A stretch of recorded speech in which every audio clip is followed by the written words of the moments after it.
सहनाववतु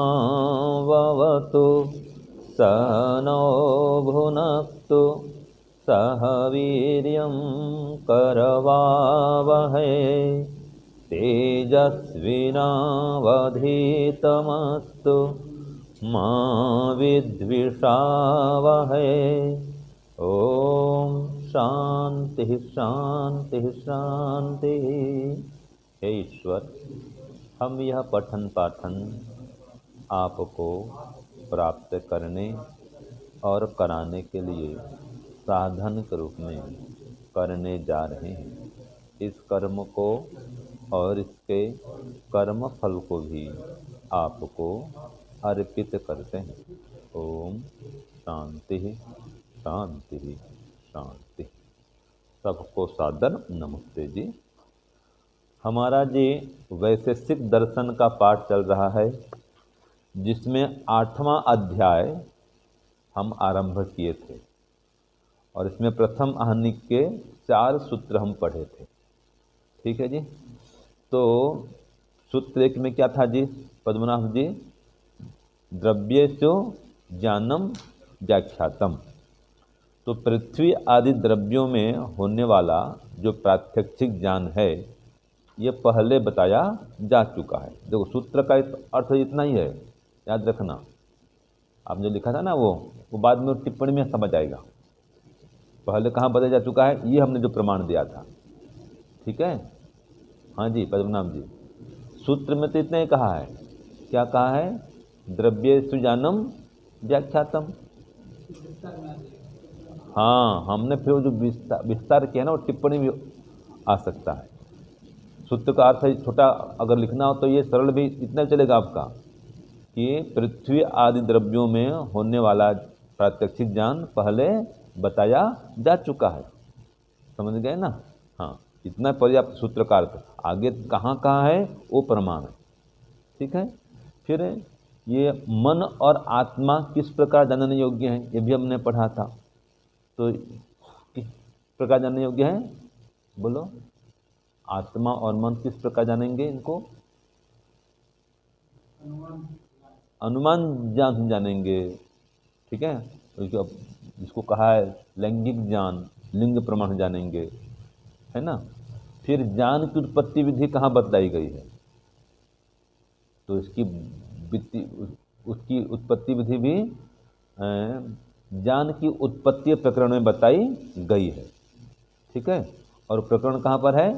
3:1-18 में, जहाँ आत्मा जुड़ता है किससे? मन से। मन जुड़ता है इंद्रियों से, जो इंद्रियां हैं वो जुड़ती हैं फिर विषयों से, फिर ज्ञान होता है। ठीक है ना जी। तो ये वहाँ पर पढ़े थे।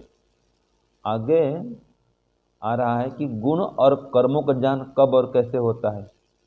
तो जो इंद्रियां हैं इनके साथ में जब गुण कर्म का सन्निकर्ष होता है तो गुण कर्म का ज्ञान होता है। सीधी बात है ना।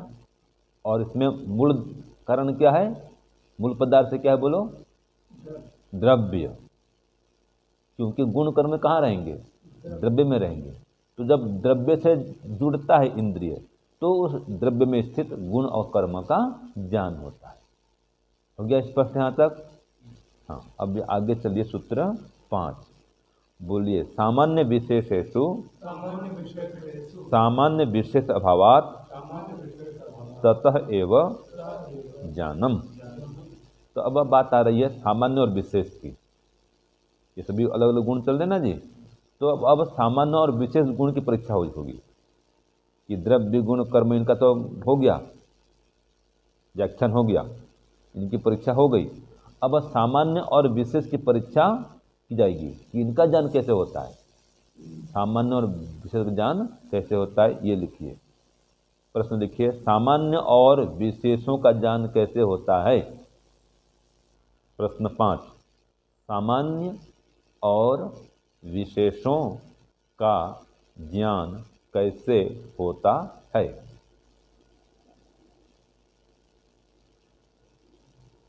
ठीक है, ये प्रश्न हुआ। हाँ, उत्तर लिखिए। सामान्य और विशेषों में, देखो, सामान्य और विशेषों में सामान्य और विशेषों का, ठीक है, सामान्य और विशेषों में सामान्य और विशेषों का अभाव होने से, अभाव होने से उनके अपने स्वरूप से ही, उनके अपने स्वरूप से ही उनका ज्ञान होता है, उनके अपने स्वरूप से ही उनका ज्ञान होता है। तो क्या सार निकला जी कि देखो, जो सामान्य है, सामान्य में सामान्य तो नहीं रहता है ना, और विशेष में विशेष नहीं रहता। यह भी हमने पढ़ा कि सामान्य और विशेषों में सामान्य और विशेषों का अभाव होने से तो उनके अपने स्वरूप से ही उनका ज्ञान होता है। तो देखो, जो सामान्य माने क्या होता है, पर सामान्य माने महासत्ता। सामान्य का अर्थ क्या होता है, पहले लिखो सत्ता, जो सब में समान है। लिख लो, सामान्य बराबर क्या है, सत्ता। और विशेष माने भिन्नता, लिख लो ब्रैकेट में, सामान्य बराबर सत्ता और विशेष बराबर क्या है, भिन्नता। तो वो भिन्नता को कैसे जानेंगे, भिन्नता से ही जानेंगे, ठीक है ना जी। यही कह रहा है कि सामान्य और विशेष का, सामान्य विशेष में अभाव होता है तो उसके स्वरूप से उसको जानेंगे। वैसे ये सब में जैसे कि समानता है, ठीक है, सत्ता माने समानता। तो 5 भेड़ हैं, ठीक है, और पांचों भेड़ में जो सत्ता है वो समान है ना, तो किस प्रकार जानेंगे, जो समानता है उसके आधार पर जानेंगे कि पांचों भेड़ में वही सिर में वही ऊन है, वही बाल है, वैसे चलने का ढंग, सब रंग बराबर होता है। तो समानता माने क्या है, एक रूपता। तो एक रूपता को किस प्रकार जानेंगे, देखेंगे हम ये इनमें समानता ये है। और जो भिन्नता है, अगर 5 भेड़ों के बीच में कोई बकरी आ जाए तो जान लेंगे भिन्नता, ये भिन्न है, ये भेड़ से अलग है। तो वो भिन्नता को, तो जो भिन्नता है उससे जानेंगे, भिन्नता को भिन्नता से जानेंगे और समानता को समानता से, मतलब समान गुणों से। समानता को समान गुण से ही जानेंगे और भिन्नता को भिन्न गुण से जानेंगे। वही भिन्न गुण माने भिन्नता, समान गुण माने समानता, सीधी बात है जी। तो इसलिए कहा इसके अपने स्वरूप से उसको हम जानेंगे, ठीक है। ये हो गया सूत्र आपका 5। अब देखो सूत्र 6, सामान्य विशेष अपेक्षम द्रव्य गुण कर्मसु।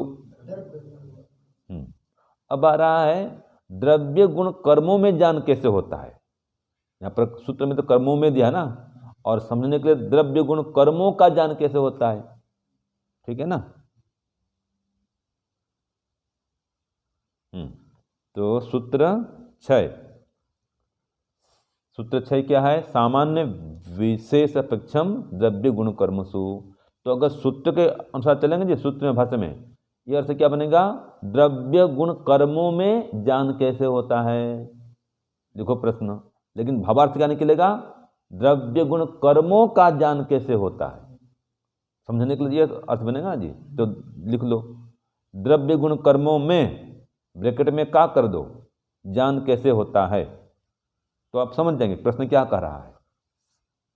द्रव्य गुण कर्मों में ज्ञान कैसे होता है बराबर द्रव्य गुण कर्मों का ज्ञान कैसे होता है। तो चूंकि सूत्र में सप्तमी है तो में बन रहा है, लेकिन समझने के लिए क्या होगा, का।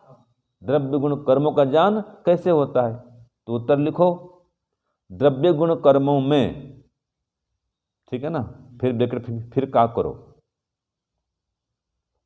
द्रव्य गुण कर्मों में बराबर द्रव्य गुण कर्मों का समानताओं और विशेषताओं के आधार पर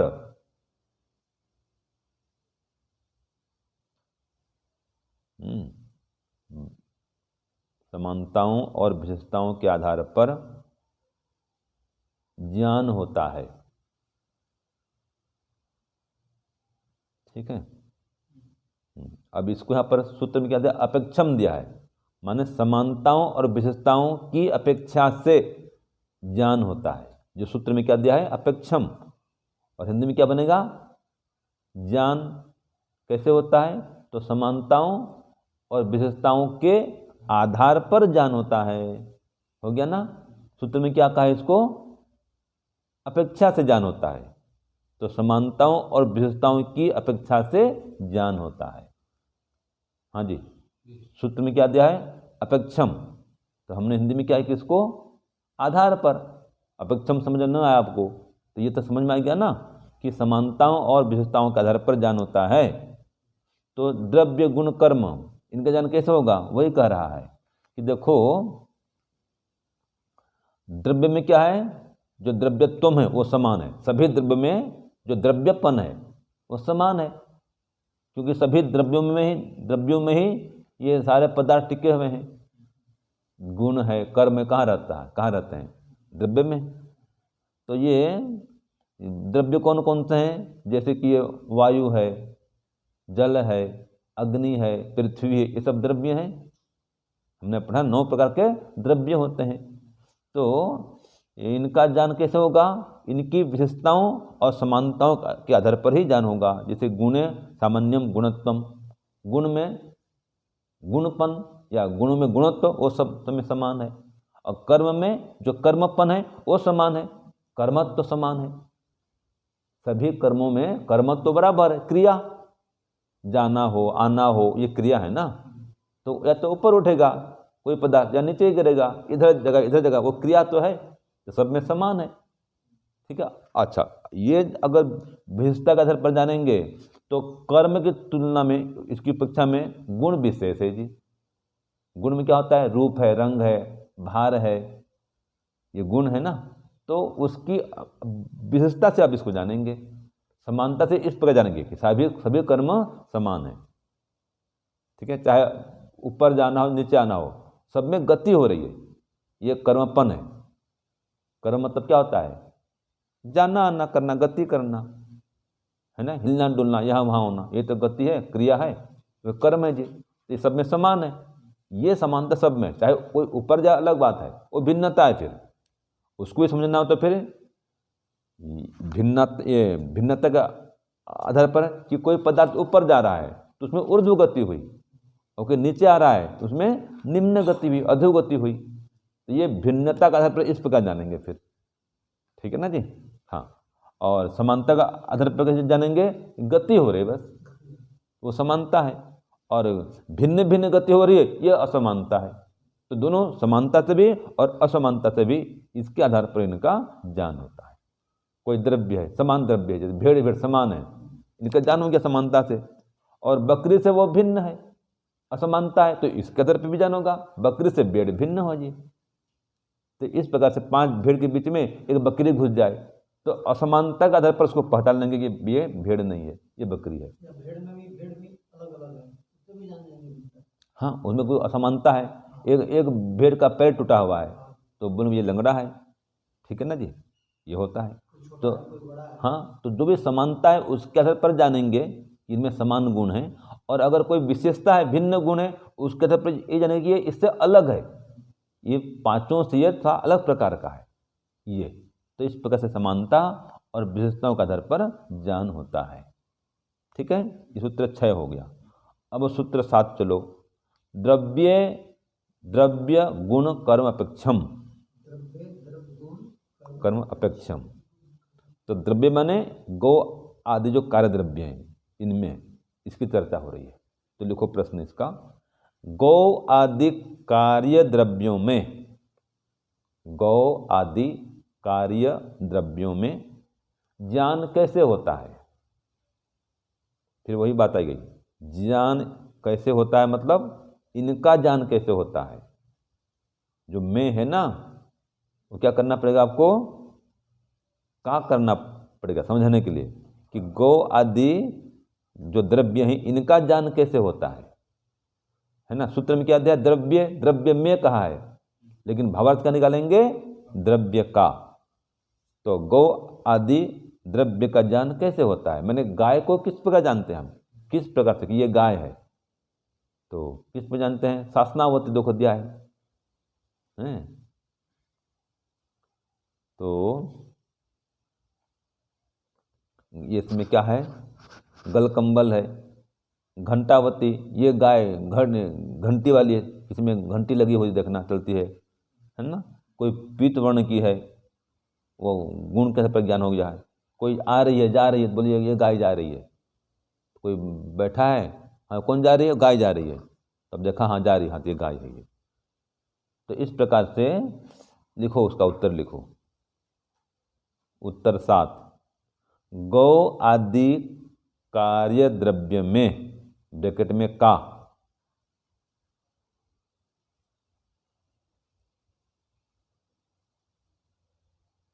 ज्ञान, गौ आदि कार्य द्रव्य का ज्ञान, यहाँ पर दिया है में, गौ आदि कार्य द्रव्य में, ऐसा लिखा है। ठीक है जी।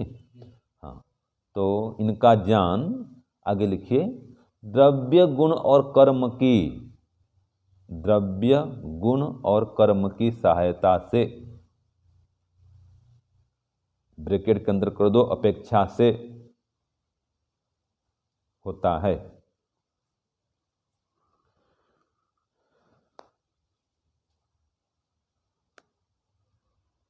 ठीक है, तो द्रव्य गुण और कर्म की सहायता से या अपेक्षा से इनका ज्ञान होता है।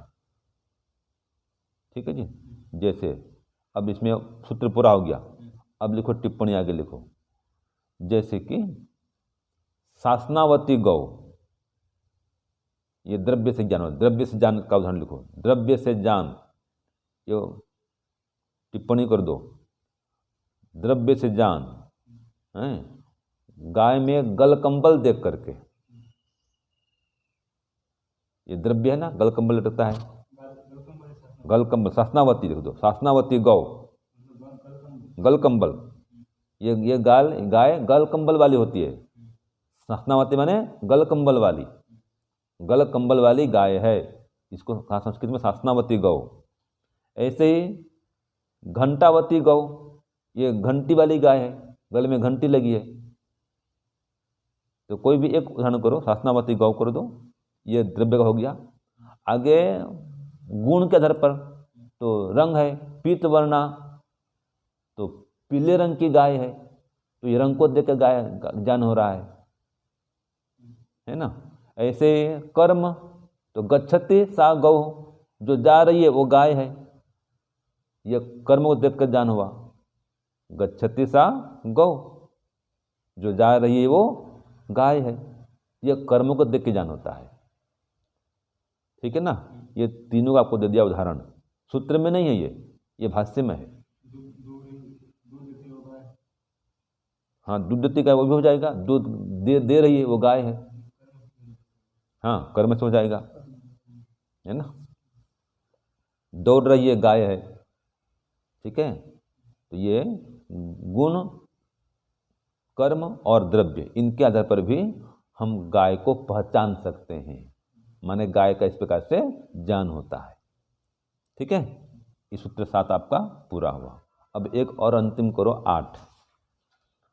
बोलिए, गुण कर्मसु गुण कर्म अभावात गुण कर्मपेक्षम न विद्यते, ये सूत्र 8 हुआ जी। इसका प्रश्न लिखिए। गुण और कर्मों का ज्ञान, गुण और कर्मों का ज्ञान, है ना। आगे लिखिए, गुण और कर्मों की अपेक्षा से, गुण और कर्मों की अपेक्षा से क्यों नहीं होता?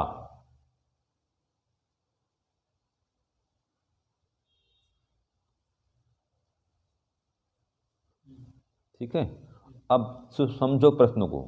उस तो इसके पहले क्या था कि जो गौ आदि कार्य द्रव्य हैं, इनका ज्ञान तो सबसे होता है, द्रव्य से भी होगा, गुण से भी होगा और कर्म से भी होगा। ठीक है, लेकिन जो गुण और कर्म है, इनका ज्ञान गुण और कर्मों से क्यों नहीं होगा, है ना। इनकी अपेक्षा क्यों नहीं होती है गुण और कर्मों की, इनकी ज्ञान करने में। ठीक है, तो गुण और कर्मों का ज्ञान गुण और कर्मों के अपेक्षा से क्यों नहीं होता है? उत्तर लिखो। देखो यहाँ पर क्या दिया सूत्र में, गुण कर्मसु गुण कर्म अभावात, कि गुण और कर्म में गुण और कर्म का अभाव होने से, है ना, गुण कर्म अपेक्षम न विद्यते, गुण और कर्म की अपेक्षा से इनका ज्ञान नहीं होता है। इसको हिंदी में लिखो आप, लिखिए उत्तर लिखिए 8, गुण और कर्मों में, गुण और कर्मों में गुण और कर्म का अभाव होने से, गुण और कर्मों में गुण और कर्मों का अभाव होने से, अभाव होने से गुण और कर्मों का ज्ञान, गुण और कर्मों का ज्ञान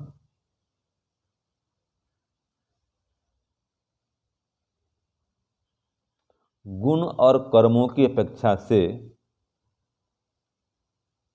देखो गुण और कर्मों का ज्ञान गुण और कर्मों की अपेक्षा से नहीं होता है।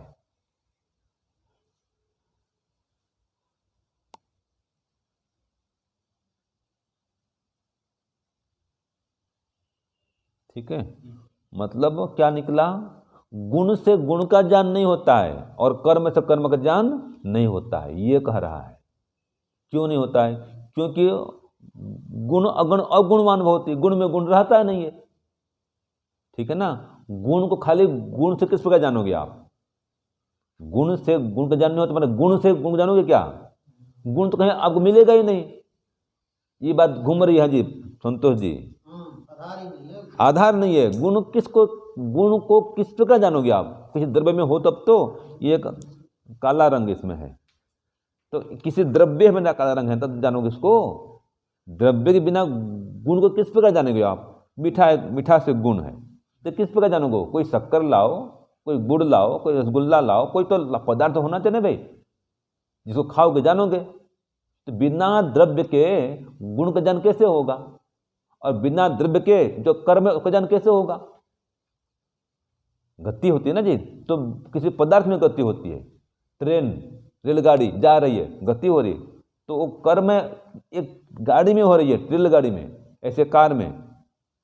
तो द्रव्य से ही ज्ञान होता है, गुण का अथवा कर्म का।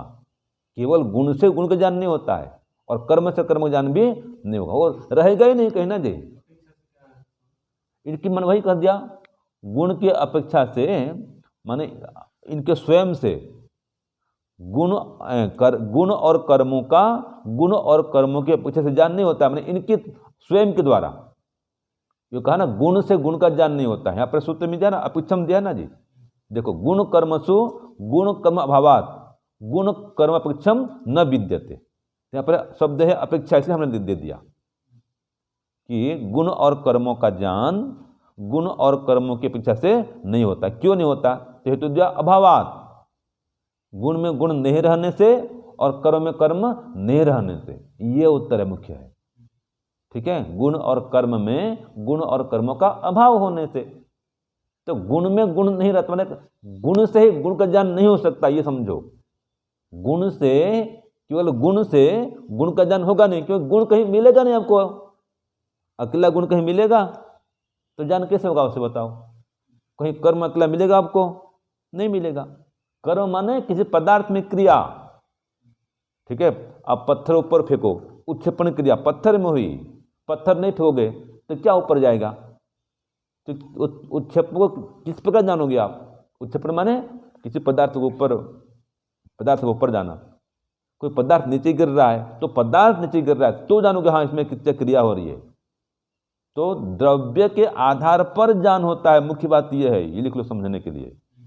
गुण से आप ये लिखो समझने के लिए, इसका मतलब गुण से गुण का ज्ञान नहीं, गुण से ही, केवल गुण से, ठीक है, उसका ज्ञान नहीं होता, ये तात्पर्य है। और केवल कर्म से कर्म का ज्ञान नहीं होता है, ये सूत्र में अर्थ में नहीं है। ठीक है, ये समझने के लिए लिखो, टिप्पणी में लिखिए, इसका भावार्थ यह है।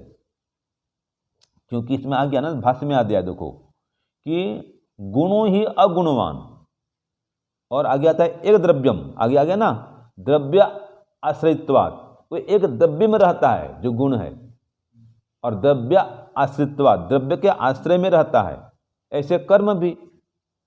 ठीक है, एक द्रव्याश्रम एक द्रव्यम, ये तो दोनों ही गुण और कर्म दोनों ही एक द्रव्य में रहते, कोई भी द्रव्य क्यों न हो। गेंद को ऊपर उछालो तो कर्म किस में हुआ, गेंद में, है ना जी। तो उत्क्षेपण क्रिया को जानेंगे गेंद के आधार पर, ये कह रहा है। अगर गेंद न हो, कोई तीर बाण नहीं हो, कोई पत्थर नहीं हो, तो उत्क्षेपण क्रिया किस प्रकार समझेंगे। आप ऊपर उछलोगे तो क्रिया आप में हुई, कर्म आप में हुआ, तो जानेंगे हाँ गति हो रही है। कोई नीचे गिर रहा है ना जी, तो पदार्थ से गिरता है ना, तो ये कर्म जो है पदार्थ से जानते हैं, समझ गया ना जी। खाली कर्म को अपने आप जान नहीं सकते, ये कह रहा है। अपने आप कर्म को कर्म से जान सकते नहीं है, वो संभव नहीं है। हो गया स्पष्ट ना। हाँ, क्या समझे बताओ आप। हाँ, कर्म से कर्म ज्ञान होगा नहीं, खाली कर्म से। केवल कर्म को किस तरह समझोगे आप, बिना द्रव्य को, बिना द्रव्य के। द्रव्य को हटा दो तो कर्म होगा कहीं पर, होगा ही नहीं, तो कैसे जानोगे भाई, ये कह रहा है। इसलिए सारी निकलता है कि द्रव्य की अपेक्षा से ही, या लिखना लिख सकते हो, द्रव्य की अपेक्षा से ही गुण और कर्मों का ज्ञान होता है। यहाँ पर आया था ना, ज्ञान गुण इनकी अपेक्षा नहीं होता है, माने ज्ञान का गुण ज्ञान से, कर्म का गुण कर्म से नहीं होता है, माने इनकी अपेक्षा से नहीं होता। तो किसकी अपेक्षा से होता है, द्रव्य की अपेक्षा से होता है इनका ज्ञान, ये मुख्य बात है। ठीक है, तो सूत्र 8 भी आपका पूरा हो गया। ओम शांति शांति शांति। सर्वेभ्यो नमः, सबको सादर नमस्ते।